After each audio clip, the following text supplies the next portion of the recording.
پاکیزگی نہیں ہے تو طبیعتیں پریشان ہیں لوگوں کی، اپسیٹ ہیں طبیعتیں لوگوں کی، تعلقات بگڑ رہے ہیں، 10,000 پریشانیاں ہیں جو ان کو لاحق ہو چکی ہیں۔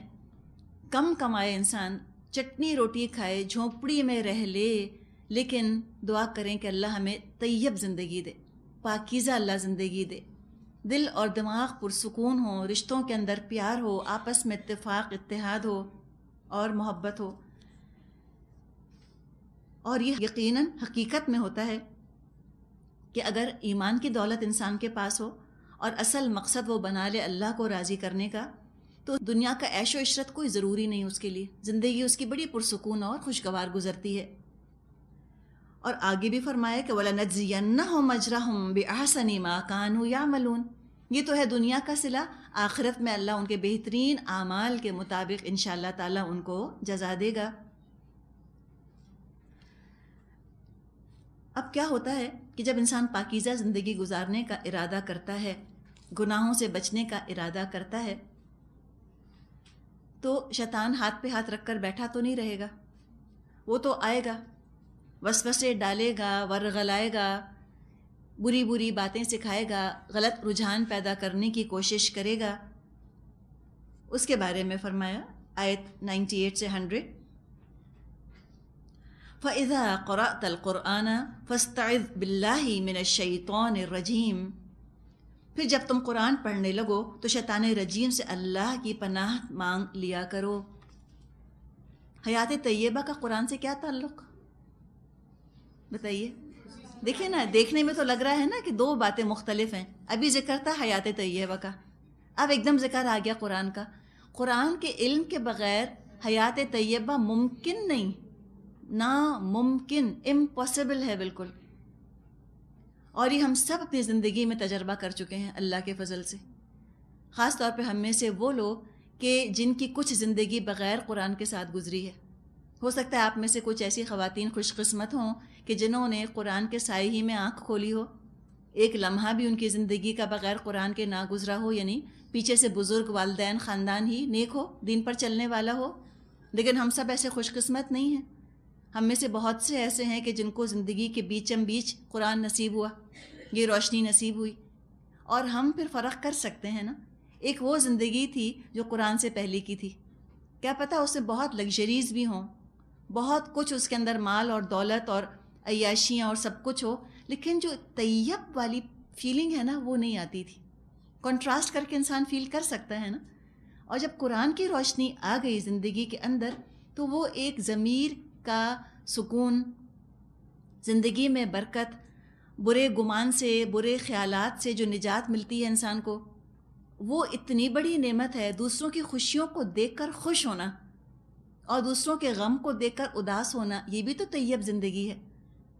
اس طرح انسان جو ہے وہ سنکرونائز ہو جائے دوسروں کے ساتھ، ورنہ جب تک انسان کا تعلق قرآن سے جڑا نہیں ہوتا، ہو سکتا ہے دوسروں کی خوشیاں دیکھ کر جلن ہو، حسد ہو، کسی کا اچھا گھر، اچھا لباس، اچھی سواری دیکھ کر حسد ہو، جلن، اور دوسروں کے غم دیکھ کر خوشی ہو، ایسا بھی تو ہوتا ہے۔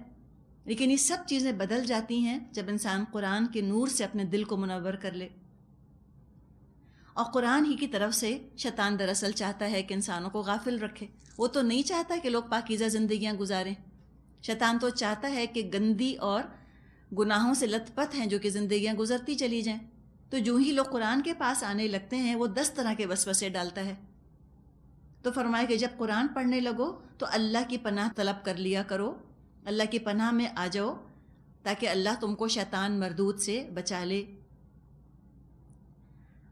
قرآن پڑھنے سے پہلے اسی لیے ہم اعوذ باللہ من الشیطان الرجیم پڑھتے ہیں۔ سورہ نحل کی یہ آیت ہے جس پر کہ ہم عمل کرتے ہیں۔ اکثر دفعہ لوگ پڑھتے ہیں اعوذ باللہ من الشیطان الرجیم، بسم اللہ الرحمن الرحیم، پھر بھی شیطان بہت آ کے ان کو وسوسے ڈالتا ہے دلوں کے اندر۔ کیا وجہ ہے؟ اچھا شیطان مجھے بتائیں کہاں آتا ہے، زبان پہ آتا ہے کہ دل میں؟ دل میں آتا ہے نا۔ اب اعوذ باللہ پڑھا اور ایسی زبان سے پڑھ لیا اور دل کو ٹچ نہیں کیا اس کلمے نے، شعور کے ساتھ اور احساس کی گہرائی کے ساتھ اعوذ باللہ نہیں پڑھا، تو جب اس کلمے نے دل کو نہیں ٹچ کیا تو پھر اس کا اثر بھی نہ ہوا، اس لیے کہ شیطان تو دل میں بیٹھا ہوا ہوتا ہے نا۔ دل میں پھونکے ڈالتا ہے، دل میں پھونکے مارتا ہے وہ آ کر. تو دل کو انوالو کر کے زبان بھی ہو، زبان سے بھی الفاظ ادا ہو رہے ہوں، اور دل کا بھی اس کے اندر انوالومنٹ ہو، دل بھی ساتھ تعلق قائم رکھے، تو پھر یہ کلمہ ایسا بابرکت ہو جاتا ہے کہ شیطان کے وسوسوں سے انسان محفوظ ہو جاتا ہے، کوئی شک نہیں. تو قرآن کی تلاوت انسان جب شروع کرے تو اعوذ باللہ پڑھ لے، تاکہ کوئی اپنا بھی غلط خیال قرآن کے ساتھ شامل نہ ہو جائے. آئے تو ہدایت کی تلاش میں تھے، ایسا نہ ہو کہ شیطان کے وسوسوں کا شکار ہو جائیں اور ہدایت کے بجائے کوئی اور گمراہی انسان خرید بیٹھے. اور شیطان تو بہت زیادہ تنگ کرتا ہے قرآن پڑھنے کے وقت. جھنجھلاہٹ طاری ہو جاتی ہے، یا نیند آنے لگتی ہے، یا بھوک ستانے لگتی ہے، تھکاوٹ کا احساس یا بوریت کا احساس، کتنے احساسات ہیں. تو کوئی ایسا احساس جب پیدا ہونے لگے تو شعور کے ساتھ اعوذ باللہ من الشیطان الرجیم پڑھ لیں. خاموشی کے ساتھ دل ہی دل میں پڑھ لے انسان، زبان سے بے شک نہ پڑھے، دل ہی دل میں احساس کے ساتھ پڑھ لے، انشاءاللہ تعالیٰ فائدہ ہوگا. سورۃ حامیم السجدہ میں بھی یہ بات اللہ تعالیٰ نے فرمائی ہے کہ وَإِمَّا يَنزَغَنَّكَ مِنَ الشَّيْطَانِ نَزْغٌ فَاسْتَعِذْ بِاللَّهِ، کہ جب تم کو شیطان کی طرف سے اکساہٹ محسوس ہو، اللہ کی پناہ طلب کر لیا کرو. تو فوراً اللہ کی پناہ طلب کر لے، اس لیے کہ پاکیزہ کلام، کلمہ طیبہ ہی تو طیب زندگی کی ابتدا ہے. وہ کیوں چاہے گا کہ کلمہ طیب انسان پڑھے؟ پاکیزہ ترین کلمات تو قرآن کے اندر موجود ہیں، ان کی طرف سے ہی وسوسے ڈلواتا ہے، بدگمان کرواتا ہے. اب آگے فرما دیا گیا کہ اِنَّهُ لَيْسَ لَهُ سُلْطَانٌ عَلَى الَّذِينَ آمَنُوا وَعَلَى رَبِّهِمْ يَتَوَكَّلُونَ إِنَّمَا سُلْطَانُهُ عَلَى الَّذِينَ يَتَوَلَّوْنَهُ وَالَّذِينَ هُمْ بِهِ مُشْرِكُونَ. اسے ان لوگوں پر تسلط حاصل نہیں ہوتا جو ایمان لاتے ہیں اور اپنے رب پر بھروسہ کرتے ہیں. اس کا زور تو انہی پر چلتا ہے جو اس کو اپنا سرپرست بناتے ہیں اور اس کے بہکانے سے شرک کرتے ہیں. یہ بتا دیا گیا. سلطان کا مطلب ہے زور یا اختیار، کوئی پاور ہونا. جو لوگ اللہ پر توکل کرتے ہیں، جو اللہ پر ایمان رکھتے ہیں، ان پر شیطان کا کوئی زور نہیں چل سکتا. شیطان ایسا پاورفل نہیں ہے کہ وہ زبردستی قابو پالے ہمارے اوپر آ کر. وہ صرف انویٹیشنز دیتا ہے. ہم نے پڑھا تھا سورۃ ابراہیم میں، دعوت دیتا ہے، دعوت نامہ. قبول کرنا یا قبول نہ کرنا اب یہ میرا اور آپ کا کام ہے. پورا اختیار ہے ہمیں. آپ پوری قوت سے اس کا انویٹیشن ریجیکٹ کر دیجئے، کچھ نہیں بگاڑ سکے گا. بعض دفعہ ہمیں خیال یہ آتا ہے نا کہ برائی اور گناہ بڑی طاقتور چیز ہے، شیطان بڑا طاقتور ہے، قابو پالے گا ہمارے اوپر. نہ برائی میں طاقت ہے، نہ شر میں طاقت ہے. اس لیے کہ فطرت نہیں مانتی نا ان چیزوں کو. فطرت ان کو اگنور کرنا چاہتی ہے، نکال کر پھینکنا چاہتی ہے فطرت برائی کو اور گندگی کو. تو اگر کوئی چیز کمزور ہے اچھائی میں سے اور برائی میں سے، تو برائی بہت کمزور ہے. اچھائی جو ہے، اچھائی کی تو جڑیں ہمیں اپنی فطرت کے اندر محسوس ہوتی ہیں. اچھائی کے ساتھ تو افینٹی ہے، ہماری کشش ہے اچھائی کے اندر. تو ہمیں اچھائی اچھی لگتی ہے، اور برائی کے لیے ہماری فطرت کے اندر کشش نہیں ہے، ریپلژن ہے ہمارے اندر، ریولژن ہے. ہم دور کرنا چاہتے ہیں برائی کو، دفع کرنا چاہتے ہیں. تو اگر کوئی چیز کمزور ہے تو وہ برائی ہے. لیکن آج آپ دیکھیں انڈاکٹرینیٹ ایسا کر دیا گیا ہے انسانوں کو کہ لگتا ہے کہ برائی کے ہاتھوں تو مجبور ہیں اور اچھائی کرنے کے لیے بڑا ایفرٹ کرنا پڑ رہا ہے. ایسا ہی لگتا ہے نا، لگتا ہے اچھائی کرنا کوئی ایکسٹرا آرڈنری چیز ہے اور برائی کرنا آرڈنری ہے. برائیاں کرنا یہ تو عین فطرت کا تقاضا ہے، اور اچھائیاں کرنا فطرت کے خلاف ہے، بڑا اسٹرگل کرنا پڑتا ہے. حالانکہ آنیسٹلی اگر آپ ایمانداری سے دیکھیں تو اچھائی کرنا آسان ہے. مثال کے طور پہ سچ کتنا فطری ہے نا، سچ بولنا کتنا نیچرل ہے. بغیر سوچے سمجھے انسان سچ بولتا ہے. جھوٹ بولنے کے لیے کتنا کچھ محنت کا انسان کو سامنا کرنا پڑتا ہے. جھوٹ بولنے کے لیے بڑی محنت کرنی پڑتی ہے، بڑی پلاننگ کرنی پڑتی ہے، بہت سوچنا پڑتا ہے کہ کیا جھوٹ بولوں، کیا کہوں، کیسے کہوں، اور کیسے کنونس کروں. چہرے کا تاثر کیا ہونا چاہیے، آواز کا تاثر کیا ہونا چاہیے. تو جھوٹ کے لیے تو بڑی پلاننگ چاہیے ہوتی ہے انسان کو. تو نیکی تو نیچرل ہے، فطری ہے. برائی جو ہے وہ نیچرل نہیں ہے، فطری نہیں ہے. خاص طور پہ جو لوگ ایمان لے آئیں، اپنے رب کو مان لیں، ان پر تو شیطان کا کوئی زور نہیں چلتا، قطعی بالکل نہیں بہکا سکتا۔ روایات میں ایک واقعہ آتا ہے عیسیٰ علیہ السلام کا۔ شیطان عیسیٰ علیہ السلام کے پاس آیا اور پوچھا ان سے کہ کیا آپ کا توکل، آپ کا بھروسہ اللہ پر ہے؟ انہوں نے جواب دیا کہ ہاں بالکل ہے۔ تو کہنے لگا کہ ایسا کریں کہ پھر آپ اس پہاڑ سے کود جائیں، اللہ بچائے گا آپ کو، اللہ توکل ہے نا، آپ کودیں پہاڑ سے۔ تو عیسیٰ علیہ السلام نے جواب دیا کہ اللہ نے بندوں کو بنایا تاکہ اللہ بندوں کو آزمائے، اس لیے اس نے بندوں کو نہیں بنایا کہ بندے اللہ کو آزمانے لگ جائیں۔ تو اللہ پہ توکل کا مطلب یہ نہیں ہے کہ انسان امپاسبل چیزیں سوچنے لگ جائے کہ میں نے اللہ پر توکل کیا ہے، اب میں گھر جاؤں گی تو سارا گھر بدل چکا ہوگا، ایسے نہیں ہوگا۔ اور اللہ پہ توکل ہم نے کر لیا ہے، یہ توکل کے نام پر بعض دفعہ ہم بالکل اپنے ہاتھ پیر توڑ کے بیٹھ جاتے ہیں۔ توکل کاہلی کا دوسرا نام نہیں ہے۔ توکل یہ ہے کہ انسان اپنی بھرپور کوشش کرے، exerting oneself to the utmost, جہاد کرے کرے کرے، ہر محاذ پر جہاد کرے، نتیجہ اللہ کے ذمے، نتیجہ اللہ کے حوالے۔ اللہ تو چاہے گا تو محنت میری پھل لائے گی، اللہ تجھ کو منظور نہیں ہوگا، میں اپنی مرضی کا نتیجہ نکالنے پر قادر نہیں ہوں۔ کسی چیز میں انسان کو خود اختیار نہیں ہے کہ اپنی مرضی کا انجام بھی اس کو مل جائے، کوشش ہی کی جا سکتی ہے نا، ایفرٹ ہی کیا جا سکتا ہے۔ ایک اور واقعہ آتا ہے کسی بزرگ کا، اور اس میں اکثر جو نام لیا جاتا ہے عبد القادر جیلانی رحمۃ اللہ علیہ کا لیا جاتا ہے۔ روایات میں آتا ہے کہ شیطان ان کے پاس آیا اور کہنے لگا کہ آپ تو اتنے اعلیٰ درجے پر پہنچ گئے ہیں کہ اب آپ کی نماز معاف ہو گئی۔ تو وہ تو عالم تھے، سمجھ گئے شیطان کا وسوسہ ہے، جب انبیاء کو اور رسولوں کو نماز معاف نہ ہوئی تو کسی عام انسان کو کیسے نمازیں معاف ہو سکتی ہیں؟ سمجھ گئے شیطان کا وسوسہ ہے۔ اس پر شیطان نے کہا کہ تم کو تمہارے علم نے بچا لیا، تمہارے پاس علم تھا نا کہ دیکھو انبیاء بھی نماز پڑھتے تھے، رسول بھی نماز پڑھتے تھے، تمہارے پاس علم ہے تو تمہارے علم نے بچا لیا۔ اس کا وار آپ نے دیکھا، کتنا مکار ہے، آپ یہ دیکھیں کیسے کیسے انسان کو ورغلاتا ہے کہ یہ کسی دل میں عجب پیدا کر دے کہ تم کتنے بڑے عالم ہو، دیکھا کیا علم ہے تمہارا، کیا علم بچا رہا ہے تم کو۔ فوراً پہچان گئے، کہا کہ نہیں، علم نہیں بچاتا، اللہ بچاتا ہے، توکل اللہ پر۔ علم کہاں بچاتا ہے انسان کو؟ علم تو دو دھاری تلوار کی طرح بعض دفعہ کام کرتا ہے نا، ہلاکت میں ڈال دیتا ہے۔ اس علم کی وجہ سے انسان مخلوق کو بھی اپنے سے دور کر دیتا ہے، غرہ ہو گیا اس کو اپنے علم کے اوپر، اور خالق سے بھی دور ہو جاتا ہے، اپنے علم کی وجہ سے تکبر میں مبتلا ہو جاتا ہے۔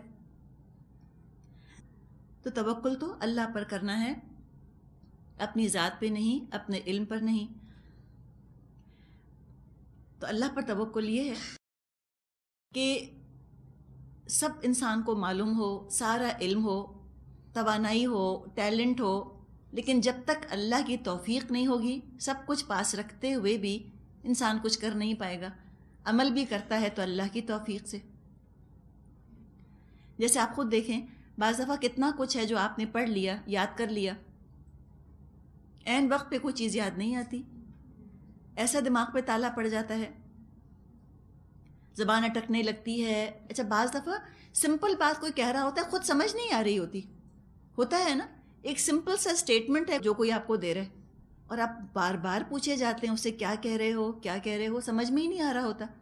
ایسا انسان کا دماغ بند ہو جاتا ہے، یا اگلے کو آپ سمجھانا چاہ رہے ہوتے ہیں، الفاظ نہیں مل رہے ہوتے، ذہن کے سٹور میں موجود ہیں سارے الفاظ، اس وقت زبان پہ نہیں آ رہے ہوتے۔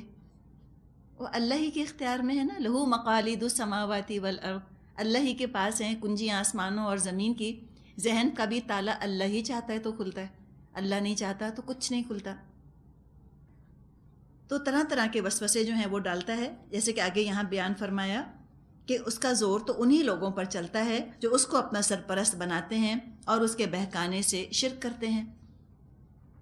دراصل آتا بھی شیطان وہی ہے جہاں پر وہ دیکھتا ہے تھوڑی بہت نیکی موجود ہے، اب آ جاتا ہے یہاں پر وہ وسوسہ اندازی کرنے کے لیے۔ چور بھی وہی آتے ہیں نا جہاں دولت موجود ہوتی ہے، جہاں دولت نہ ہو چور آ کر کیا کریں؟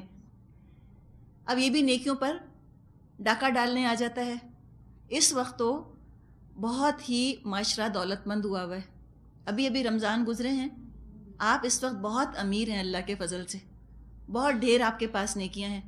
لیکن اب ایک ہفتہ تقریباً گزرنے والا ہے عید کو، اب کہہ نہیں سکتے کہ اعمال نامے کے اندر کیا بچا. خاص طور پہ آپ کو ابھی یہ بات اللہ نے چاہا بہت اچھی طرح سمجھ آئے گی. امیجن کریں نا، اب آپ رچنس اپنی دولت، تراویاں اور قرآن ختم کرنا اور روزے اور اللہ کا ذکر، شب قدروں کا جاگنا اور اس میں گڑ گڑانا، اللہ سے دعائیں کرنا اور استغفار اور رونا، الحمدللہ یہ تمام کیفیات گزری ہوں گی. تو سوچیں نا کہ اعمال نامے کے اندر کتنی نیکی ہے. تو شیطان کو کتنی لالچ اس وقت آ رہی ہوگی نا، کیسے اس کی رال ٹپک رہی ہوگی، کیسے وہ چاہ رہا ہوگا، بے بسی سے اس کا بس نہیں چل رہا اس وقت کہ وہ کیا کرے، کیسے ساروں کی دولت لے لے. اور اس لیے نیکیاں نہیں لے رہا کہ اس کو نیک بننے کا شوق ہے، دوسروں کو بد بنانا چاہتا ہے. اب وہ کیا کرے گا ہمارے ساتھ؟ کہے گا کافی نیکیاں ہو گئیں، سارے رمضان تو آخر تم نے اتنی نمازیں پڑھیں، اب تھوڑے بہت ہلکے پھلکے گناہ کر لو. وہ ویرائٹی پروگرام آنے والا ہے نا، وہ فلاں فلاں ایکٹریس آئیں گی ٹی وی کے اوپر، دیکھا تھا نا ایڈ اس کا، چلو اب وہی ذرا بیٹھ کے دیکھ لیتے ہیں، تھوڑا بہت ہلا گلا کر لیتے ہیں، کوئی ناچ گانا تھوڑا سا دیکھ لیتے ہیں. اتنی تو عبادت کی ہے نا، آخر ریلیکس بھی تو کرنا ہے ہم کو. اب کیا سلسلہ شروع ہوا؟ شیطان کی وسوسہ اندازیاں شروع ہو گئیں. تو ریلیکسیشن کے نام پر، انجوائمنٹ کے نام پر بہت سے گناہ کروا لیتا ہے. یا یہ کہتا ہے کہ دیکھو فلاں کام تم کرتے رہے، اتنی دیر فلاں نیک کام میں لگے ہو، اتنی ساری تم نے ایکسٹرا نیکی کر لی، اب جو روٹین میں کوئی ہم نیک کام کرتے ہیں وہ چھڑوا دیتا ہے. مثال کے طور پہ کہیں درس سننے چلے گئے یا کسی مریض کی عیادت کو چلے گئے، تو روزانہ جو قرآن کا پورشن پڑھتے ہیں وہ چھڑوا دے گا. کہے گا رہنے دو نا، بس اب ٹائم نہیں ہے، اب تم چلی گئی تھی نا، تمہیں امی کی خدمت تم نے کر لی نا اپنی، اب کیا ضرورت ہے قرآن پڑھنے کی، رہنے دو. حالانکہ وہ قرآن کا پڑھنا 10 منٹ، اس کا کیا تعلق؟ ایسا تو نہیں کہ اگر ماں کی خدمت کر لی ہے یا کسی مریض کی عیادت کو چلے گئے ہیں، اب 10 منٹ نہیں نکلیں گے قرآن پڑھنے کے لیے. لیکن اس طرح سے کرتا ہے، کہتے ہیں اتنی تھک گئی ہو نا، اب ریلیکس کرو، اب پھر قرآن لے کر بیٹھو گی، ابھی رہنے دو. یہ اس کے طریقے ہوتے ہیں. کسی محفل مجلس میں بیٹھے ہوتے ہیں، آدھمکتا ہے اور پھر اکساتا ہے کہ ذرا اپنا فلاں نیکی کا ذکر تو کرو، ذرا بتاؤ تو کہ تم کو 23ویں شب کیسا رونا آیا تھا، بتاؤ تم نے کیسے رو رو کے تمہاری ہچکیاں بنی تھیں. اب کہے گا ذکر تو کرو ذرا اس کا، اور کیسے تم نے تہجد پڑھی تھی، اور تم کہو نا ان سے کہ ہاں جب میں تہجد کے لیے اٹھی تھی تو مجھ کو فلاں آواز آئی تھی، کوئی کودا تھا ہمارے گھر میں. اس طرح سے وہ آ کر باتیں کرواتا ہے اور دوسروں کے سامنے نیکیوں کے تذکرے کرواتا ہے، اور ساری نیکی انسان کی لے اڑتا ہے، دکھاوی کی نظر ہو جاتی ہے. اس میں بھی خیال یہ رکھیں کہ اگر کسی کو نیکی کی ترغیب دلانے کے لیے آپ نے ذکر کیا وہ اور چیز ہے، اور دکھاوے کے طور پہ اپنی تعریف سننے کے لیے ذکر کیا نیکی کا، وہ دکھاوا ہے. ترغیب دینے کے لیے تو ذکر کیا جا سکتا ہے، لیکن دکھاوا کرنے کو ذکر نہیں کیا جا سکتا. تو ذرا سی تعریف، ذرا سی عزت کے لیے ہم اپنی نیکی کا سودا کر لیتے ہیں، بیچ ڈالتے ہیں اس کو. پھر کسی نیک کام کا ارادہ کریں، اب رمضان گزرے، اب بہت دل چاہا کہ اچھا چلو اب یوں کام شروع کریں گے نا، فلاں فلاں فرض ہے جو ہم نہیں کر رہے، مثال کے طور پہ فجر کی نماز نہیں پڑھتے، اب ریگولر پڑھیں گے. اب آ جائے گا، کہے گا ابھی عمر ہی کیا ہے تمہاری، ابھی تمہارے سونے کے دن ہیں، اتنی پڑھائیاں تمہاری موجود ہیں، یا بچے تمہارے چھوٹے ہیں، یا کوئی اور تمہاری مصروفیت ہے، اگلے رمضان سے شروع کر دینا، کیا جلدی ہے. تو اس میں منع نہیں کرتا کہ مت کرو، کہتا ہے ڈیلے کر دو، ڈیلینگ ٹیکٹس ہے اس کی. بڑا ہی ماہر نفسیات ہے، نفس کو خوب سمجھتا ہے اور اکساتا ہے. اسی طرح سے کسی نے کہا ہے کہ عالم کا شیطان بھی عالم ہوتا ہے. یاد رکھیے گا، جو جس پروفیشن کے اندر جو جن مصروفیات میں ہوتا ہے، اس کا شیطان بھی انہی ٹرمز کے اندر اس سے بات کرتا ہے آ کر. جو عالم ہے وہ عالم سے عالم ہی کی ٹرمز میں بات کرے گا. کوئی بیوٹیشین ہے تو بیوٹیشین کی ٹرمز ہی میں بات کرے گا. کوئی ڈاکٹر ہے تو وہ ڈاکٹرز والی اصطلاحات ہی استعمال کرے گا، اس سے بات کرے گا. ہم سمجھتے ہیں نا کہ شیطان تو جاہل جیسا کوئی ہے، ایسا کوئی جاہل نہیں ہے. وہ اس کو جب انسانوں پر کام کرنا ہے تو اس نے تو انسانوں کو کھنگال ڈالا ہے اندر باہر سے، ہر طرف سے. وہ نہیں چھوڑنے والا ان کو. اس نے تو اللہ سے وعدہ کیا ہے کہ بھٹکا کے رہوں گا سب کو، کسی کو نہیں چھوڑنے والا. تو بدگمانیاں ڈلواتا ہے، لڑائیاں ڈلوانے کی کوشش کرتا ہے تاکہ دماغ پریشان ہو جائے انسان کا. اور گناہ بھی دیکھیں ایسے ہی ہوتا ہے، پہلے گناہ کا خیال آتا ہے، پھر وہ خیال دماغ میں پکتا ہے پختہ ہوتا ہے، اس کو شیپ آتی ہے، شکل آتی ہے، اور پھر وہ زبان سے یا ہاتھ پاؤں سے وہ گناہ ہو جاتا ہے. اور جب انسان سوچتا ہے گناہ کے بارے میں، پھر وہ موقع کی تلاش میں ہوتا ہے کہ اب میں گناہ کروں. دیکھیں گناہ کے لیے بھی نا انسان بعض دفعہ مینٹلی پریپیئر ہوتا ہے کہ اب یہ موقع آئے گا تو ہم گناہ کریں گے. گناہ دو طرح سے ہوتے ہیں، ایک جہالت میں نادانی میں ہو جاتے ہیں نا، انجانے میں ہو جاتے ہیں، جیسے پاؤں پھسل گیا. ایک گناہ پلان کر کے ہوتے ہیں، باقاعدہ پلاننگ ہوتی ہے گناہ کی کہ ہم گناہ کریں گے. وہ کیسے؟ چھوٹی سی مثال کے طور پہ کسی کے خلاف دل میں کوئی شکایت ہے. اب سوچا کہ اچھا اس نے مجھ کو یوں کہا تھا اور اس وقت میں چپ ہو گئی، بڑا افسوس پچھتاوا ہو رہا ہے اپنی حماقت پر کہ چپ ہوئی کیوں.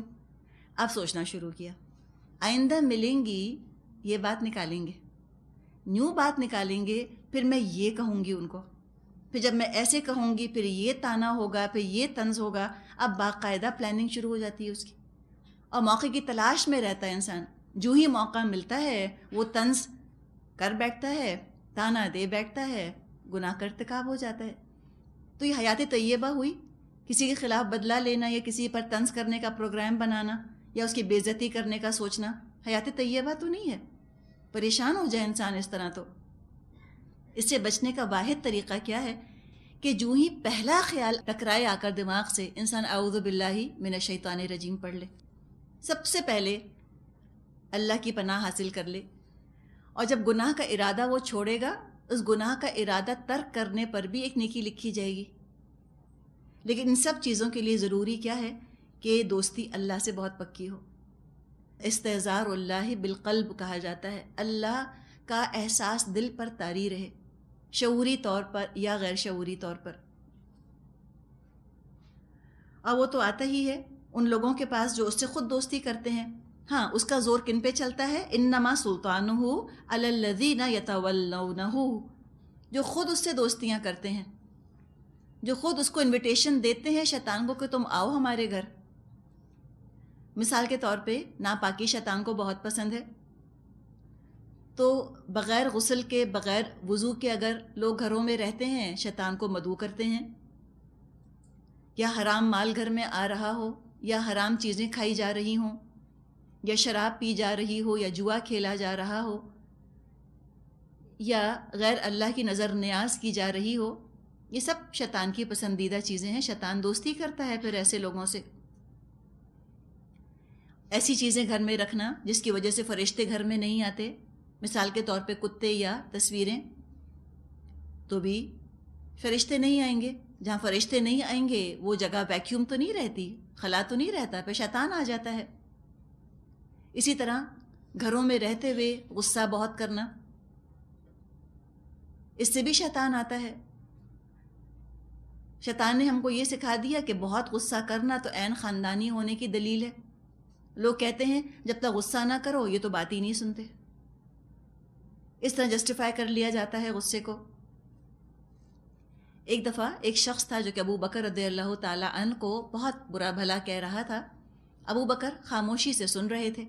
نبی اکرم صلی اللہ علیہ وسلم ان کے ساتھ بیٹھے تھے. آخر جب اس نے بہت برا بھلا کہا تو ابو بکر رضی اللہ عنہ نے اس کو جواب دے دیا.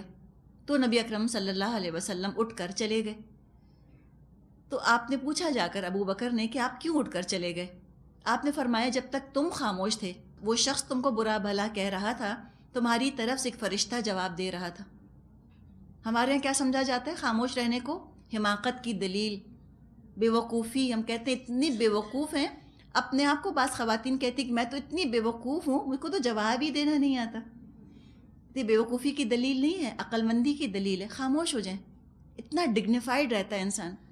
جب ہم برائی کا جواب برائی سے دینے لگتے ہیں، ہم اپنے آپ کو بھی گراتے ہیں کیچڑ کے اندر.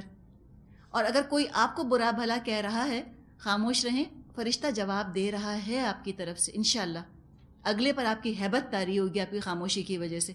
اگر کبھی آپ نے آزمایا ہو تو آپ کو پتہ چلا ہوگا کہ جب آپ بدتمیزی کے جواب میں خاموش رہتے ہیں، اگلے پر ہیبت طاری ہوتی ہے.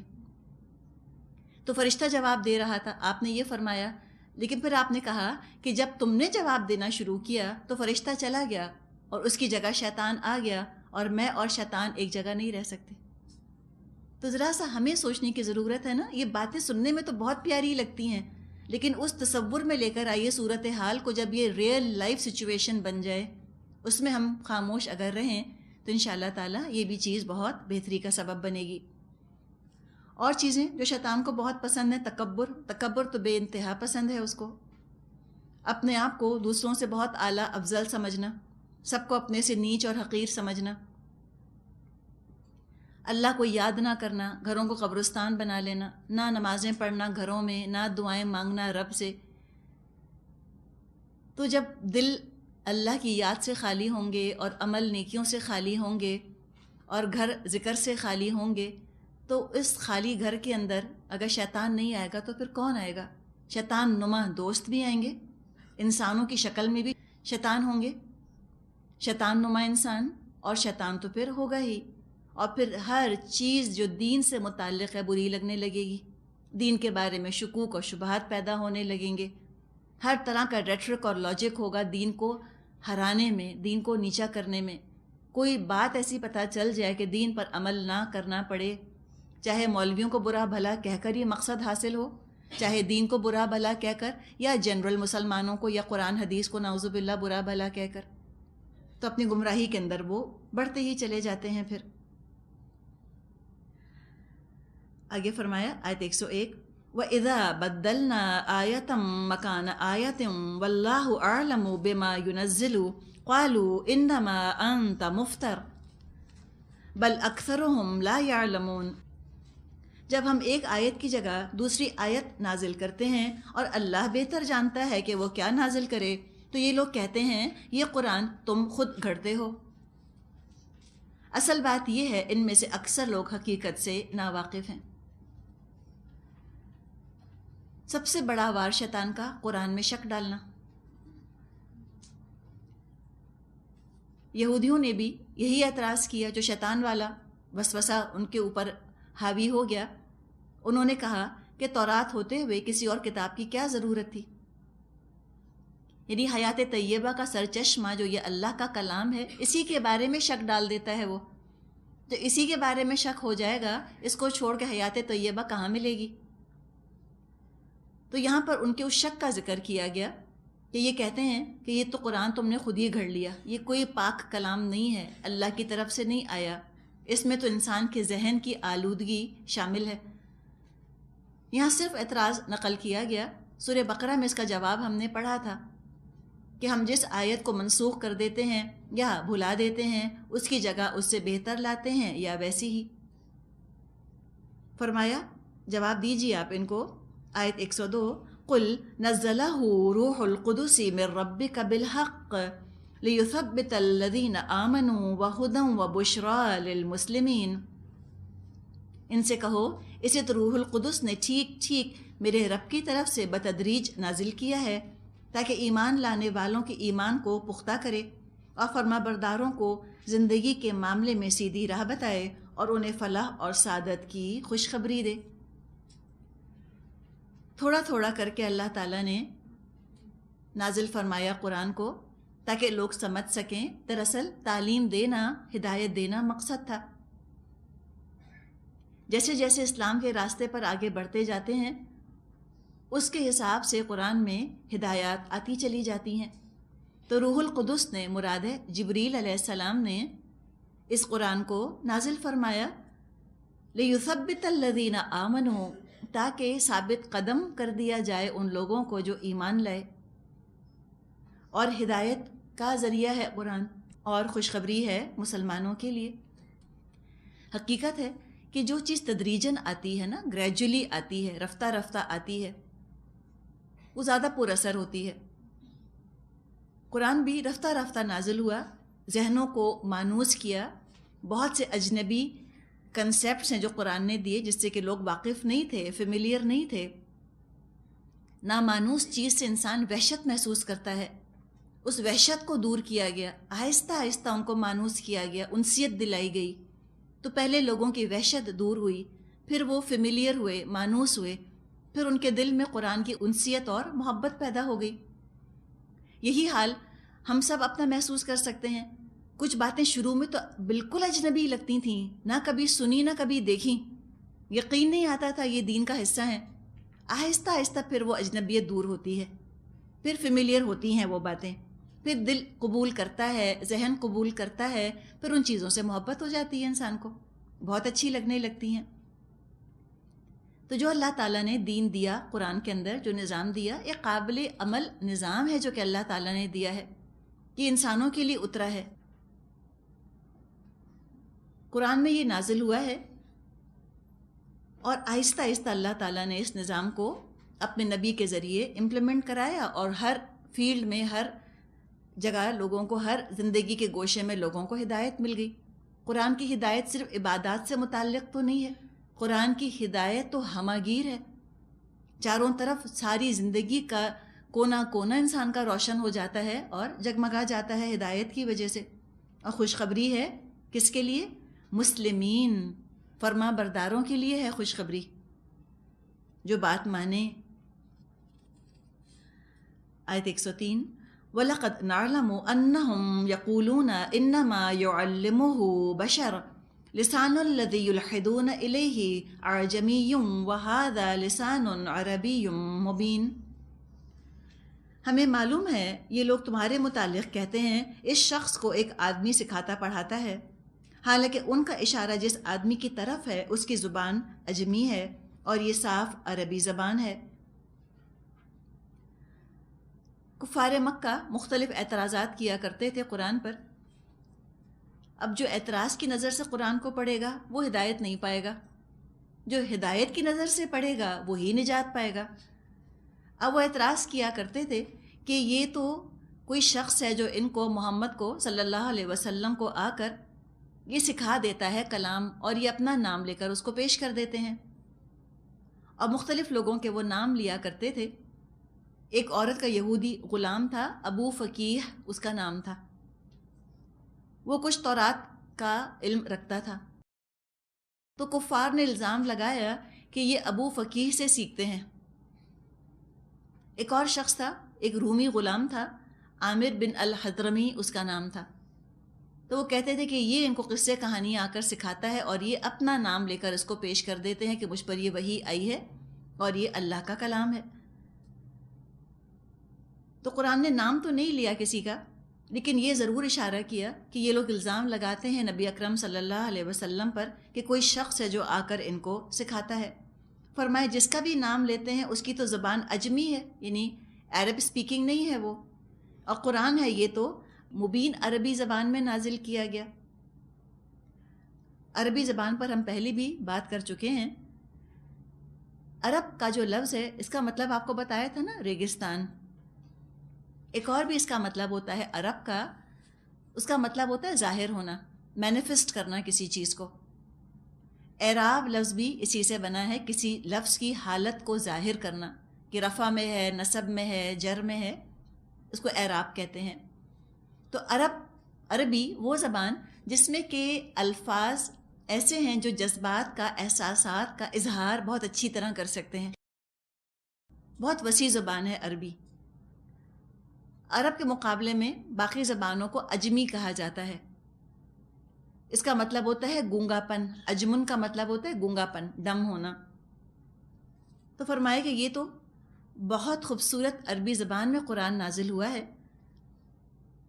کوئی اور شخص ایسا ہے نہیں جس کا یہ نام لے رہے ہیں کہ جو عربی زبان پر اتنا قابو رکھتا ہو کہ وہ قرآن جیسا کلام گھڑ کر لے آئے۔ تو صرف ان کے اعتراضات ہیں اور کوئی بات نہیں۔ فرمایا آیت 104، ان الذین لا یؤمنون بآیات اللہ لا یہدیہم اللہ ولہم عذاب علیم۔ حقیقت یہ ہے جو لوگ اللہ کی آیات کو نہیں مانتے، اللہ کبھی ان کو صحیح بات تک پہنچنے کی توفیق نہیں دیتا، اور ایسے لوگوں کے لیے دردناک عذاب ہے۔ یہ ماننا ہی نہیں چاہتے، تبھی تو اعتراضات پر اعتراضات گھڑتے رہتے ہیں۔ آیت 105، انما یفتر الکذب الذین لا یؤمنون بآیات اللہ واولئک هم الکاذبون۔ جھوٹ تو وہ لوگ گھڑ رہے ہیں جو اللہ کی آیات کو نہیں مانتے، در حقیقت وہی جھوٹے ہیں۔ قرآن کو انہوں نے جھوٹا قرار دیا، نعوذ باللہ۔ نبی اکرم صلی اللہ علیہ وسلم کو کہا کہ آپ غلط بیانی سے کام لیتے ہیں، تو فرمایا کہ جھوٹے تو یہ خود ہیں جو اللہ کی آیات پر ایمان نہیں لاتے۔ ہدایت کا راستہ تو صرف اللہ کی آیات ہی کے ذریعے سے تلاش کیا جا سکتا ہے۔ اب جو ان کو ماننے کے بجائے، ان پر ایمان لانے کے بجائے جھٹلانے پر تل جائے، اس کا پھر کیا ٹھکانہ بدبختی کا۔ اور جھٹلانے کے بھی کئی طریقے ہوتے ہیں بات کو نہ ماننے کے۔ مثال کے طور پہ میں آپ سے کہوں کہ کرسی ٹوٹی ہوئی ہے، آپ اس پر مت بیٹھیے۔ اب اس بات کو جھٹلانے کے دو طریقے ہوں گے۔ ایک تو شخص کوئی کھڑا ہو کر صاف صاف کہہ دے کہ آپ جھوٹ بول رہی ہیں، یہ کرسی ٹوٹی ہوئی نہیں ہے، ٹھیک ہے، ایک تو یہ طریقہ ہوگا۔ دوسرا ہے وہ زبان سے تو کچھ نہ کہے لیکن پھر بھی کرسی پر بیٹھ جائے، تو انجام تو دونوں کا ایک ہی ہوگا نا، انجام تو دونوں کا ایک ہونا ہے، دونوں کو چوٹ لگے گی۔ ایک نے زبان سے جھٹلایا، ایک نے عمل سے جھٹلایا۔ محفوظ وہ رہا کہ جو عمل سے بچ گیا، جس عمل سے روکا جا رہا ہے اس عمل سے جو بچ گیا وہی محفوظ رہے گا۔ تو ہمیں بھی دیکھنا ہے کہ جھٹلانے کے کتنے طریقے ہیں جو کہ اس وقت ہمیں نظر آ رہے ہیں۔ کوئی زبان سے جھٹلاتے ہیں کفار، اور بعض مسلمان عمل سے جھٹلا دیتے ہیں۔ دونوں ہی طرح کے جھوٹ سے بچنا ہے۔ آیت 106، من کفر باللہ من بعد ایمانہ الا من اکرہ وقلبہ مطمئن بالایمان ولکن من شرح بالکفر صدرا فعلیہم غضب من اللہ ولہم عذاب عظیم۔ جو شخص ایمان لانے کے بعد کفر کرے، وہ اگر مجبور کیا گیا ہو اور دل اس کا ایمان پر مطمئن ہو تو خیر، مگر جس نے دل کی رضامندی سے کفر کو قبول کر لیا اس پر اللہ کا غضب ہے، اور ایسے سب لوگوں کے لیے بڑا عذاب ہے۔ ان آیات کو سمجھنے کے لیے ذرا سا ہم کو مکی دور میں جانا پڑے گا۔ اور مکی دور کون سا؟ آخر کا مکی دور، ہجرت کے قریب کا دور۔ جب نبی اکرم صلی اللہ علیہ وسلم نے دین کی دعوت پیش کی تو کفار نے پہلے تو زبانی کلامی اس کا راستہ روکنے کی کوششیں کی، مذاق اڑایا، استہزاء کیا، مجنون کہہ دیا، ساحر کہہ دیا۔ پھر اس زبانی کلامی مخالفت میں شدت پیدا ہونی شروع ہوئی۔ یہ اگلا دور ہے مکی زمانے کا۔ شدت اس طرح سے پیدا ہوئی کہ اب انہوں نے نبی اکرم صلی اللہ علیہ وسلم کو مجنون سے زیادہ جھوٹا کہنا شروع کیا کہ یہ جھوٹ بولتے ہیں، ساحر کہنا شروع کیا، اور تعلقات کے اندر بگاڑ پیدا کرنا شروع کر دیا۔ اس سے بھی جب اسلام کا راستہ نہ رکا تو پھر وہ جسمانی تشدد پر، فزیکل ٹارچر پر اتر آئے۔ مسلمانوں پر سخت قسم کے انہوں نے جسمانی مظالم توڑے۔ بلال رضی اللہ عنہ کو لوہے کی ذرہ پہنا کر چلچلاتی دھوپ میں کھڑا کر دیتے تھے۔ مکے کی دھوپ اور مکے کی گرمی، جو آپ میں سے گئے ہیں آپ کو اندازہ ہوگا کہ انسان نارمل کپڑے پہن کر نہیں کھڑا ہو سکتا، کہاں آپ سوچیں کہ لوہے کا لباس پہنا کر اور اس دھوپ میں وہ ان کو کھڑا کر دیا کرتے تھے۔ حضرت یاسر، حضرت سمیہ رضی اللہ عنہما، ان دونوں کو سخت تکلیفیں دے دے کر شہید کر دیا۔ یہ جو حضرت یاسر تھے اور حضرت سمیہ، یہ ان کے بیٹے تھے عمار بن یاسر رضی اللہ عنہ۔ ان کی آنکھوں کے سامنے یہ سب کچھ ہوا۔ اپنی ماں کو انہوں نے شہید ہوتے دیکھا، اپنے باپ کو شہید ہوتے دیکھا۔ عمار بن یاسر کے ساتھ کفار یہ کرتے تھے کہ ان کے سر کو پانی میں ڈبا دیتے تھے، یہاں تک کہ ان کا سانس رکنے لگتا تھا۔ پھر ان کا سر باہر نکالتے تھے اور کہتے تھے کہ ہمارے معبودوں کو اچھا کہو اور محمد صلی اللہ علیہ وسلم کو برا کہو۔ ایک دن حضرت عمار کو اتنی اذیت دی کہ آخر انہوں نے وہ کہہ دیا جو وہ کہلوانا چاہ رہے تھے۔ پھر وہ روتے ہوئے حضرت عمار نبی اکرم صلی اللہ علیہ وسلم کی خدمت میں حاضر ہوئے اور پورا واقعہ سنایا اور بتایا کہ مجھ کو اس وقت تک انہوں نے نہ چھوڑا جب تک میں نے آپ کو برا اور ان کے معبودوں کو اچھا نہ کہا۔ اس پر نبی اکرم صلی اللہ علیہ وسلم نے ان سے ان کے دل کی کیفیت پوچھی کہ تمہارا دل کا کیا حال تھا۔ تو انہوں نے فرمایا کہ دل تو ایمان پر بالکل مطمئن ہے. تو آپ صلی اللہ علیہ وسلم نے فرمایا کہ اچھا اگر وہ لوگ پھر تنگ کریں پھر تم یہی کہہ دینا. یعنی ناقابل برداشت اذیت اگر کوئی دینے پر تل جائے اور انسان کو یقین ہو کہ یہ جو کہہ رہا ہے، جو دھمکیاں دے رہا ہے، یہ کر جائے گا، تو اس میں رخصت کا پہلو موجود ہے. ایسے موقع پہ اگر وہ کلمہ کفر کہہ دیتا ہے اور دل اس کا ایمان پر مطمئن اگر رہتا ہے تو ایسے موقع پر اجازت ہے کہ وہ کلمہ کفر کہہ دے. لیکن عزیمت بہرحال اس میں ہے کہ انسان ڈٹا رہے. عزیمت تو اس کے اندر ہے، لیکن عزیمت کا لفظ اتنا ہلکا ہے زبان پر، عمل میں مذاق نہیں ہے. اور جو انسان کا خون گرماتی ہیں جو باتیں، وہ عزیمت کی باتیں ہی گرماتی ہیں خون. رخصت کی باتیں خون نہیں گرماتی انسان کا کہ کنسیشنز لے لیے جائیں. زیادہ انسان کے اندر جو جوش اور ولولہ پیدا ہوتا ہے وہ عزیمت کی باتوں ہی سے پیدا ہوتا ہے. مثال کے طور پہ 2 عورتیں ہیں، ٹھیک ہے. ایک عورت ہے وہ اپنے گھر میں اسٹینڈ لیتی ہے کسی بات کے اوپر. مثال کے طور پہ وہ اپنے ہسبینڈ سے کہتی ہے کہ جہاں شراب پی جا رہی ہوگی وہاں میں نہیں جاؤں گی، جہاں جوا کھیلا جا رہا ہوگا میں نہیں جاؤں گی. دوسری عورت نے بھی اس طرح اسٹینڈ لے لیا، 2 نے لے لیا. اب کیا ہوا، ان دونوں کو دھمکیاں مل رہی ہیں.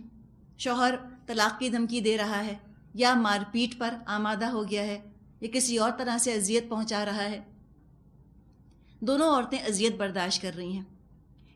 ایک عورت جو ہے وہ جم گئی ہے، اس نے کہا تم کچھ بھی کر لو میں تو نہیں چھوڑوں گی اس کو، اور وہ کوئی کنسیشن نہیں چاہتی، تو وہ عزیمت کے راستے پر ہے یقیناً. لیکن ہر انسان تو اتنا مضبوط نہیں ہوتا نا. اسلام صرف عزیمت پہ چلنے والوں کے لیے تو نہیں آیا. اسلام تو گرتوں کو بھی تھامتا ہے، کمزوروں کو بھی حوصلہ دیتا ہے. اسلام تو ہر ایک کے لیے گنجائش لے کر آیا ہے. دوسری عورت ہے وہ پریشر نہیں برداشت کر پا رہی فار سم ریزن، کسی بھی وجہ سے اس کی ہمت جواب دے رہی ہے، اس کے لیے گنجائش ہے کہ وہ رخصت کا راستہ اختیار کر لے، اپنا اسٹینڈ چھوڑ دے. لیکن اب وہ اس مجلس میں چلی تو گئی، اب اپنے دل کو ٹٹولے. دم گھٹ رہا ہے، کراہیت محسوس ہو رہی ہے یا نہیں ہو رہی. اب وہ اس محفل میں جائے، اب یہ نہ سوچے کہ چلو آ گئی ہوں تو چلو تھوڑا انجوائے کر لوں، میں بھی تھوڑا مزہ کر لوں، اب ڈسکو کا فلور تو بنا ہوا ہے. یہ نہ سوچے. اس کا مطلب ہے کہ دل سے گناہ کی کراہیت نکل گئی ہے، اب وہ چیز بری بھی نہیں لگ رہی. تو نافرمانی کے کاموں کو کر کے جب خوشی محسوس ہونے لگ جائے تو پھر تو فرما دیا گیا کہ فَعَلَيْهِمْ غَضَبٌ مِّنَ اللَّهِ وَلَكِن مَّن شَرَحَ بِالْكُفْرِ صَدْرًا، جو دل کھول دے گناہ کے اوپر، برائی کے اوپر، اور پوری طرح ڈوب جائے گناہ کے اندر، تو پھر اس پر تو اللہ کا غضب ہونا ہی ہونا ہے. اس میں ایک بات جو سمجھ آتی ہے وہ یہ ہے کہ کچھ لوگ جو ہیں دین پر بھرپور سٹینڈ لے لیتے ہیں، لوہا لاٹ ہو جاتے ہیں نا، وہ جم جاتے ہیں. کوئی دنیا کی طاقت ان کو ہلا نہیں سکتی، کوئی دھمکی، کوئی پریشر، کوئی دباؤ، کسی کا موڈ خراب ہونا یا طلاق کی دھمکیاں یا بائیکاٹ کر دینا یا کچھ بھی، وہ کہتے ہیں کہ جو ہوتا ہے ہو، ہم نے تو یہ سوچ لیا، ہم تو یہی کریں گے. یہ بہترین چیز ہے، احسن چیز ہے یہ. ایسے لوگ کبھی رخصت مانگتے بھی نہیں، وہ آ کر کہتے بھی نہیں کہ ہم کیا کریں، ہم کیا کریں، ہمیں بتائیں. لیکن اگر کوئی آپ کے پاس آتا ہے اور وہ کہتا ہے کہ میں نے یہ سٹینڈ لیا ہے اور میں بہت پریشان ہوں، کیا کوئی کنسیشن ہے، کیا اسلام میں کوئی گنجائش ہے، تو کیا پتہ چلا؟ پتہ یہ چلا کہ وہ پریشان ہو رہی ہیں، وہ سٹینڈ نہیں لے پا رہی، وہ آپ سے گنجائش چاہ رہی ہیں. تو جو اسلام کے اندر گنجائش موجود ہے آپ ان کو بتا دیجئے. تو جو رخصت مانگیں ان کو رخصت دے دیں، جو رخصت نہیں مانگتے ان کو رخصت مت دیں. عمار بن یاسر نے رخصت مانگی، آپ نے دے دی، جبکہ خود جو یاسر تھے، ان کے والد اور سمیہ تھیں، ان کو جس طرح سے ٹارچر کیا جاتا تھا نبی اکرم صلی اللہ علیہ وسلم دیکھتے تھے. آپ ان سے کہا کرتے تھے اصبر آل یاسر، اے یاسر کے گھر والوں صبر کرو، تمہارے لیے جنت ہے. بلال رضی اللہ عنہ کے بارے میں آپ کو پتا تھا کہ وہ کیا کر رہے ہیں بلال کے ساتھ. آپ نے بلال سے نہیں کہا کہ بلال چھوڑو، تم کلمہ کفر کہہ دو. خباب ابن ارت رضی اللہ عنہ کے بارے میں آپ کو پتہ تھا کہ ان کو کوئلوں پر لٹایا جا رہا ہے، آپ نے نہیں کہا کہ خباب رہنے دو، کلمہ کفر کہہ دو،